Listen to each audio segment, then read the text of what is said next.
Nama aku Hanif.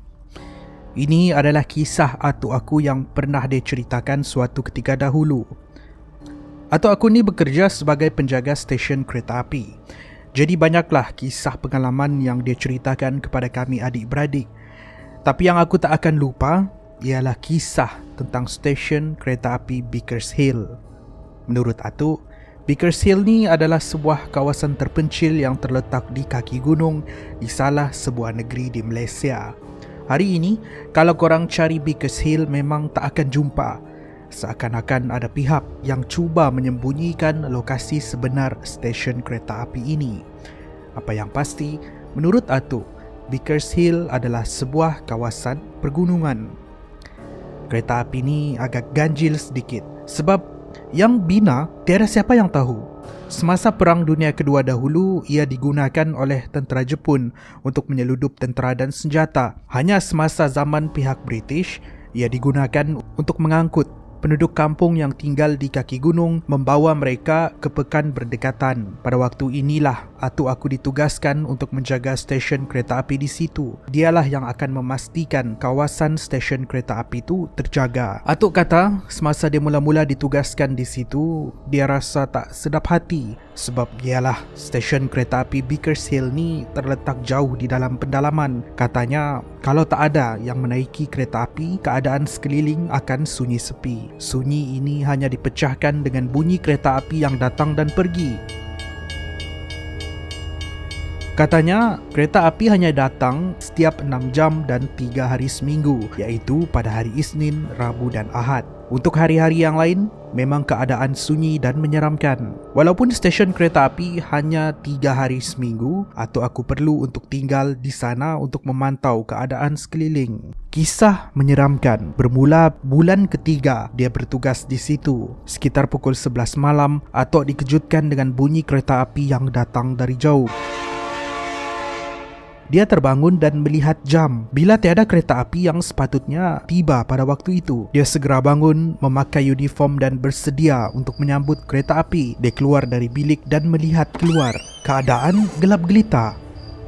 Tiada cahaya ataupun kereta api yang kelihatan. Dia memandang kawasan sekeliling dan masuk semula ke dalam bilik. Dengan raut wajah kebingungan, dia membuka uniform dan baring ke katil untuk tidur. Tidak sehingga sekitar pukul 3 pagi, dia dikejutkan dengan suara sesuatu yang berkata, "Aku datang." Atuk punyalah terkejut. Dia melompat dari katil dan segera membuka lampu bilik. Dia tengok keadaan sekeliling, tiada orang. Malam tu Atuk tak dapat tidur dan berjaga sehinggalah keesokan harinya. Di hari yang lain lagi, sekitar senja, dia sedang menunggu satu kereta api yang dijadualkan tiba. Dari jauh, kedengaran bunyi kereta api.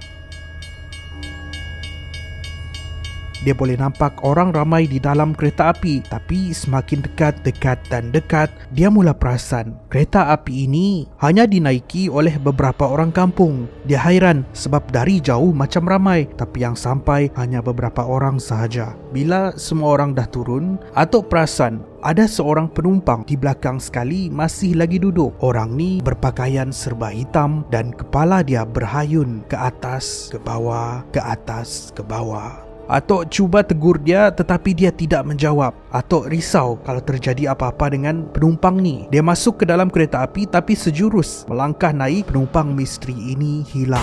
Malam tersebut sekitar pukul 12 malam, Atok sekali lagi terbangun. Dia mendengar bunyi sesuatu bernafas berdengus-dengus. Naluri dia menyangka itu adalah seekor harimau sebab memang kawasan Bakershill penuh dengan harimau. Dia membuka mata perlahan-lahan dan apa yang dia nampak membuatkan dia meloncat keluar dari tingkap bilik. Dia nampak penumpang yang memakai pakaian serba hitam yang duduk di belakang sekali tadi sekarang betul-betul di depan katil dia. Kepala dia menghayun-hayun ke atas, ke bawah, ke atas, ke bawah. Sekali lagi keluar dari mulut dia, "Aku datang." Atok punyalah terkejut Dengan kain-kain pelikat dia melompat keluar ikut tingkap. Malam tu dia tidur di bawah kerusi di dalam bilik store. Dia menceritakan kisah ini kepada penduduk tempatan yang tinggal di kawasan tersebut. Dan sebenarnya kisah ini tidaklah dialami oleh atuk aku seorang saja. Menurut penduduk kampung yang selalu menaiki kereta api di situ, mereka menceritakan kemunculan makhluk-makhluk yang sama di sekitar kampung mereka. Mereka gelar makhluk ini sebagai kepala goyang.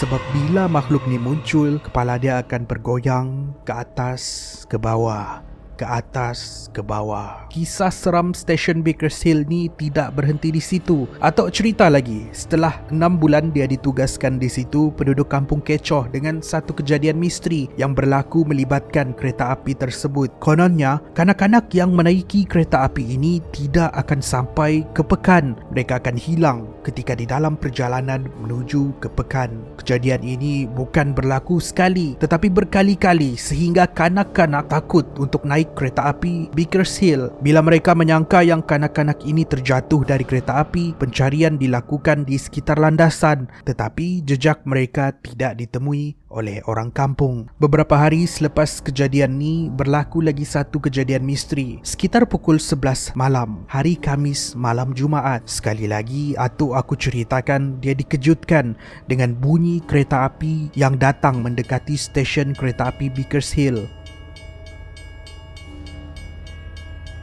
Tapi kali ini dia lebih berhati-hati. Dia tidak keluar terus, tapi dia bangun dan menyelak langsir untuk melihat adakah betul kereta api tiba. Dia tengok memang betul ada cahaya kereta api yang sedang mendekati stesen Bakersfield. Atuk aku tunggu kereta api itu sampai sebab dia perasan yang kereta api ini tiada pengemudi. Jadi, macam mana kereta api ini bergerak? Semakin lama kereta api ini semakin dekat sehinggalah ia berhenti. Atuk aku perasan di dalam kereta api ada ramai penumpang, tapi apa yang ganjil, kesemua mereka ialah kanak-kanak yang hilang selama ni. Terkejut dengan apa yang dia lihat, atuk aku segera memakai uniform dan keluar dari bilik berlari menuju ke arah kereta api tadi. Tapi bila dia dekat, dia perasan kanak-kanak yang dia lihat tadi berubah menjadi susuk hitam dengan kepala mereka berhayun ke atas, ke bawah, ke atas, ke bawah. Sekarang ni di depan dia adalah sebuah kereta api yang dipenuhi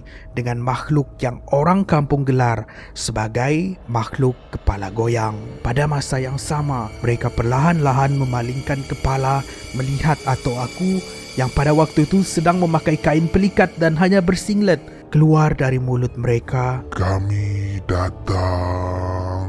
Kami datang.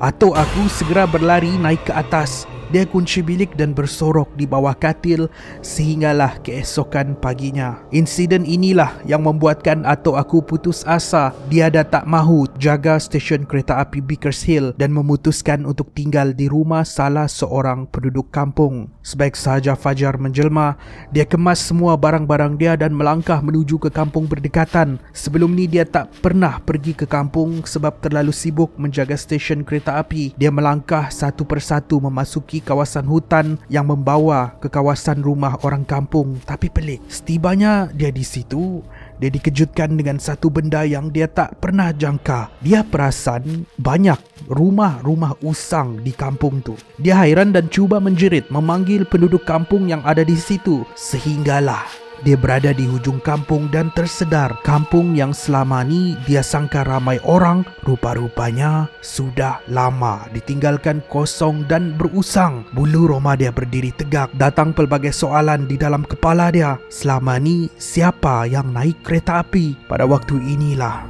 dia terdengar orang yang bernafas berdengus-dengus. Dia pusing ke belakang dan melihat kawasan sekeliling. Rumah-rumah usang di kampung tu dipenuhi dengan makhluk kepala goyang. Atuk aku mengorak langkah 1000 dan berlari sekuat hati keluar daripada kampung tu. Dia menghala ke arah pekan mengikut landasan kereta api.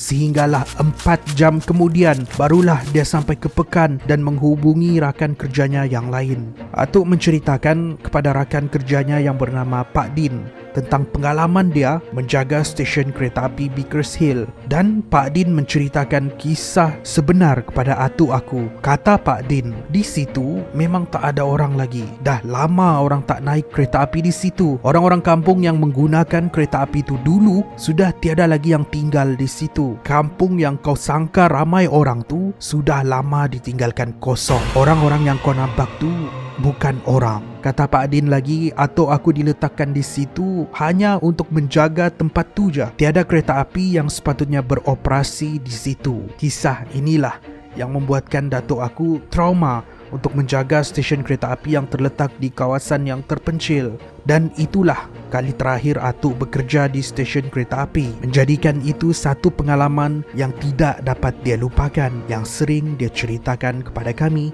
Sekarang aku kongsikan semula kepada korang semua.